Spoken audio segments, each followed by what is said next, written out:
बिस्मिल्लाहिर्रहमानिर्रहीम। सब ओके की रिपोर्ट है। एक बादशाह ने रात को गीदड़ों की आवाज़ें सुनी तो सुबह वजीरों से पूछा कि रात को ये गीदड़ बहुत शोर कर रहे थे, क्या वजह है। इस वक्त के वजीर अक्लमंद होते थे। उन्होंने कहा, जनाब खाने पीने की चीज़ों की कमी हो गई है, इसलिए फरियाद कर रहे हैं।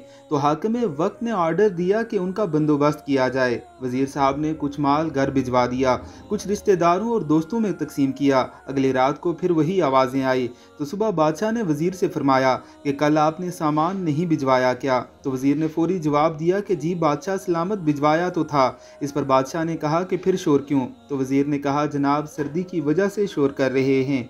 तो बादशाह ने आर्डर जारी किया कि बिस्तरों का इंतज़ाम किया जाए। वजीर ने हस्बे आदत कुछ बिस्तर घर भेज दिए, कुछ रिश्तेदारों और दोस्तों में तकसीम किए। जब फिर रात आई तो बदस्तूर आवाज़ें आना शुरू हो गई। तो बादशाह को गुस्सा आया और उसी वक्त वजीर को तलब किया कि क्या बिस्तरों का इंतज़ाम नहीं किया गया।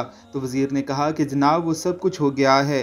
तो बादशाह ने फरमाया कि फिर ये शोर क्यों। तो वजीर ने अब बादशाह को तो मुतमईन करना ही था, ओके की रिपोर्ट भी देनी थी। तो वो बाहर गया कि पता करके आता हूँ। वजीर जब वापस आया तो मुस्कुराहट लबों पर सजाए आदाब अर्ज किया कि बादशाह सलामत, ये शोर नहीं है बल्कि आपका शुक्रिया अदा कर रहे हैं और रोज़ाना अदा करते रहेंगे। बादशाह सलामत ये सुनकर बहुत खुश हुआ और वजीर को इनाम से नवाजा।